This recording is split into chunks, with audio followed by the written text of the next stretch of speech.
The Master Key System by Charles Haanel. This series was originally read as part of the Law of Success in 16 Lessons by Napoleon Hill.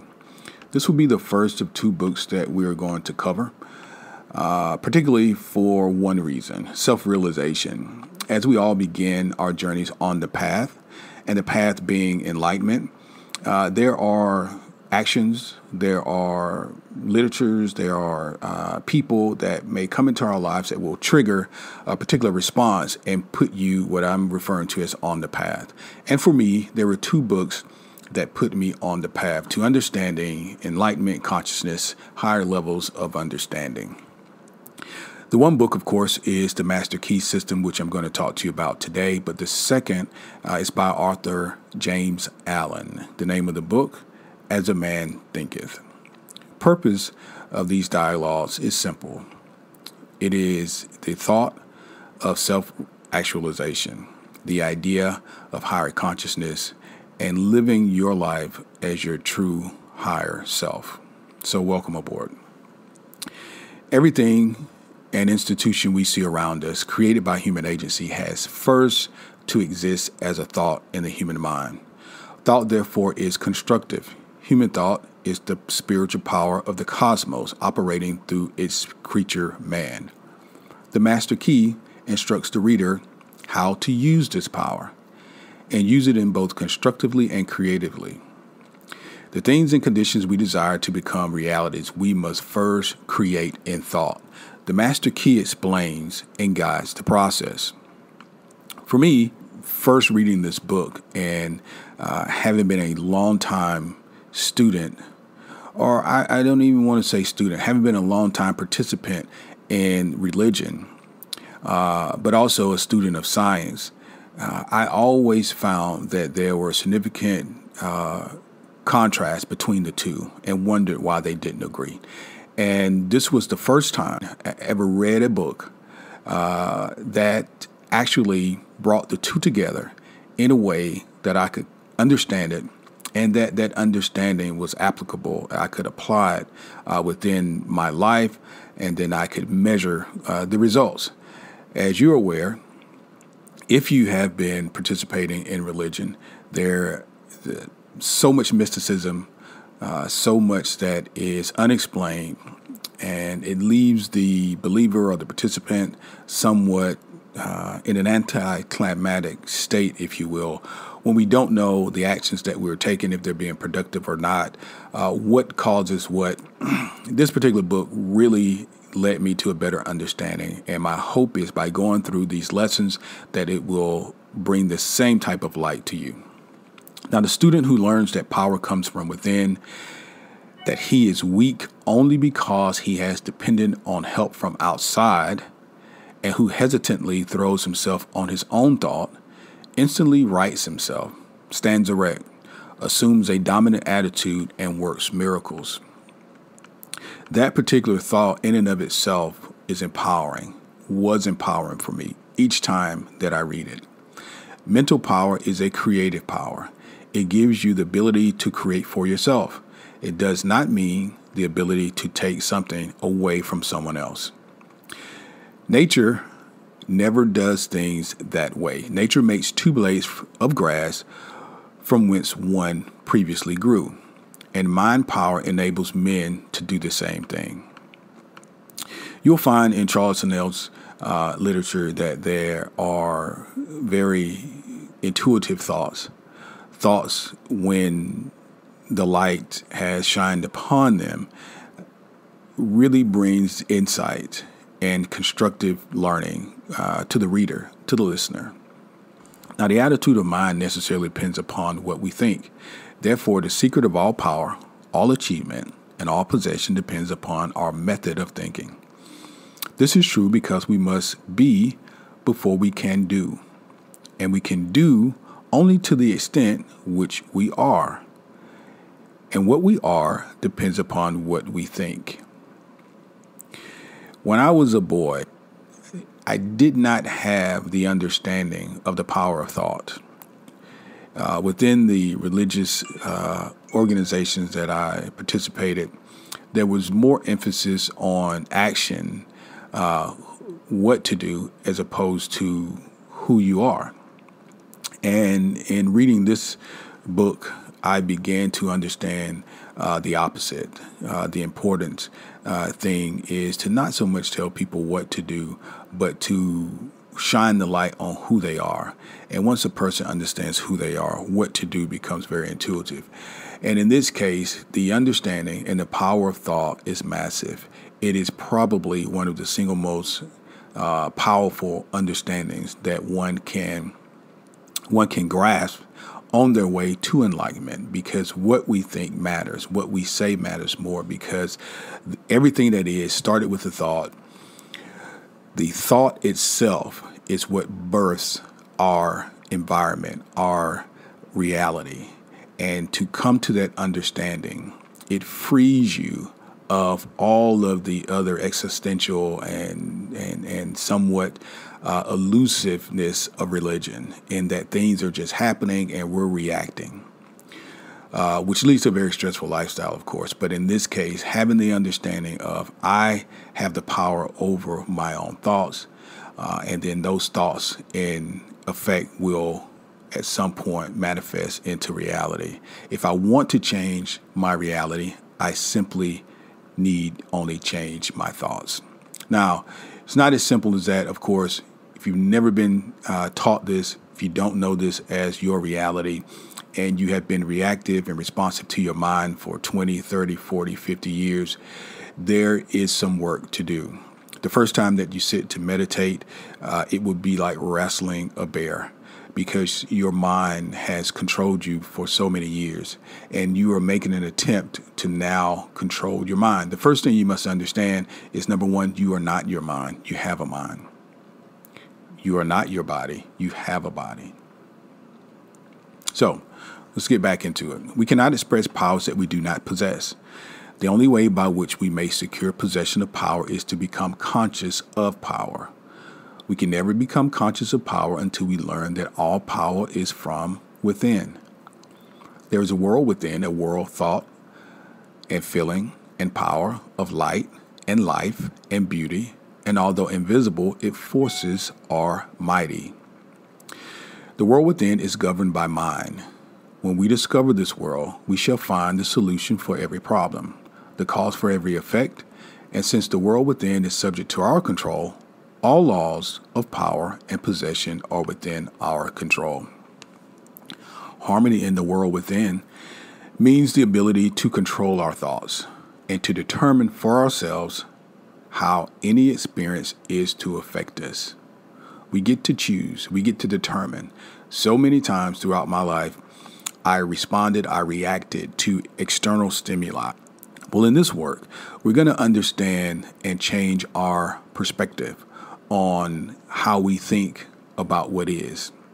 Because as you change your perspective on things, the things in which you perceive will change. The world without reflects the circumstances and the conditions of the consciousness within. The world without, your external world, will begin to reflect, it already is, it reflects the circumstances and the conditions of the consciousness within. Let me give you an example. If you've ever gotten into an automobile with someone who is not a neat person, there are French fries on the floor, there are paper napkins in the seat, there are a number of items, loose mail perhaps, in the windowsill, and the environment is unkept and disorganized. That is a clear reflection of what is taking place in the consciousness, in the mind of that individual. So within, so without. Life is an unfoldment, not assertion. What comes to us in the world without is what we already possess in the world within. All possession is based on consciousness. All gain is the result of an accumulative consciousness.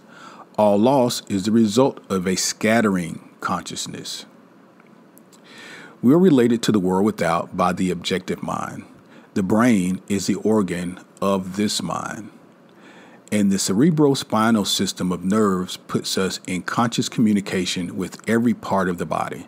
This system of nerves responds to every sensation of light, heat, odor, sound, and taste. We are related to the world within by the subconscious mind. So there are two minds here. The conscious mind, which we're related to by the objective, the cerebrospinal nervous system. And then you have the subconscious mind. And the solar plexus is the organ of this mind. The sympathetic system of nerve, it presides over all subjective sensations such as joy, fear, love, emotion, respiration, imagination, and all other subconscious phenomena. It is through the subconscious that we are connected with the universal mind and brought into the relation with the infinite constructive forces of the universe. If you are not aware, there is not a situation where there's your mind and my mind and his mind or her mind. There is simply mind. There's but one consciousness in the universe able to think, and when it thinks, it becomes objective things to it. As this consciousness is omnipresent, it must be present within every individual. Each individual must be a manifestation of that omnipotent, omniscient, and omnipresent consciousness. As there is only one consciousness in the universe that is able to think, it necessarily follows that your consciousness is identical with the universal consciousness. Or in other words, all mind is one mind. There's no dodging this conclusion. Each individual is but the individualization of the universal, the cosmic mind. One way of thinking about this is understanding who you are. Who you are. You are an individual and unique expression of the universe. You're not separate from the universe. You are an expression of the universe. So the universal mind resides in you. There is one mind. There's one consciousness. Many different thoughts, yes, but one mind, one consciousness. The universal mind is static or potential energy. It simply is. It can manifest only through the individual, and the individual can manifest only through the universal. They are one. Mind is static energy. Thought is dynamic energy.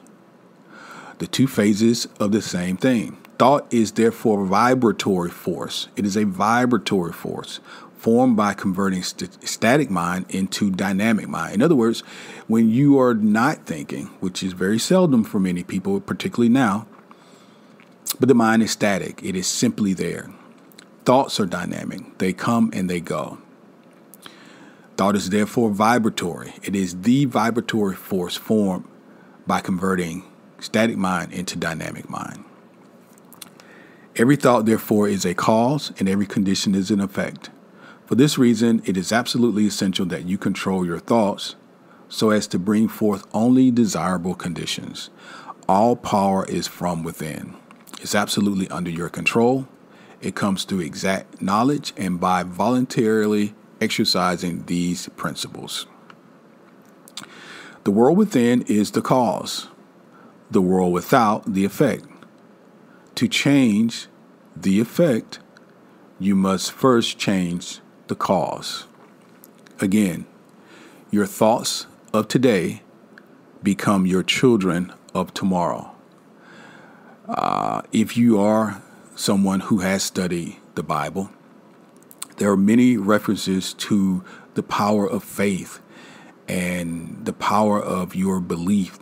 And if you have the faith of a mustard seed, you can say to this mountain, be thou cast in the sea, and that mountain will be cast into the sea. The power of your thoughts, the power of your mind is controlling, is affecting, is generating your external experience. And the sooner you understand that, the sooner you can direct your mind into an intentional result. You can be what is called and what our friend Abraham refers to as a deliberate creator. Instead of responding and reacting and being stressed out day after day, trying to control things and people, you can go inside, begin to develop a personal and strategic visualization strategy where you see yourself living the life that you want to live, being the person that you want to be, having the outcomes that you want to have. That is what being on the path is about. Understanding self-realization is about. Understanding your power. This is true freedom. The world within is the universal fountain of supply. The world without is the outlet to the stream. Our ability to receive depends upon our recognition of this universal fountain, this infinite energy of which each individual is an outlet, and so is one with every other individual. Now, as we come to an application for this week, this is what we're going to practice. I'm going to assume that you've not meditated before, or maybe if you have, maybe haven't met with much success. We're going to start very, very basic, and this instruction comes directly from Charles Honnell's first lesson, first book. So we're going to make an application. We're going to select a room where you can be alone and undisturbed. I want you to sit erect, comfortably, but do not lounge. Let your thoughts roam where they will. Now, it's important, we'll get into more detail, the importance of your posture from a yoga-centric standpoint, what your spinal column actually represents in terms of energy, chakras, etc. We're going to talk that piece through, but for now, just take the instruction as it is. Select a room where you can be undisturbed, where you can sit comfortably with your spine erect, and just sit with yourself. This, in effect, is something that a lot of people never do. They are afraid to be by themselves, which is why the TV's constantly on. Their cell phones are always in their hands. They're always on the phone. Something is going on to keep them from being with themselves. And this is where your power is. One of the more important but difficult things I learned being on the path is appreciating time by myself and sitting in stillness, because you are who you are most authentically when you are still. Be still and know that I am, which is what the Bible says. Let your thoughts roam where they will, but be perfectly still for 15 minutes to half an hour. Continue this throughout the week. Just be still. Find your room, find your place, sit, and just be still. Now, the purpose of this is to prepare your body for being in a meditative state, for sitting still for a certain period of time, and then we'll talk about how to prepare the mind. But I hope this has been helpful for you today and encouraging. If you've not subscribed, please do so already. We will be putting out at least one of these a day, and we'll be subject, once we're complete with this particular volume, to, of course, move into some other teachings that are similar to this to support your new and improved lifestyle. So congratulations. Thanks for listening. We'll talk soon.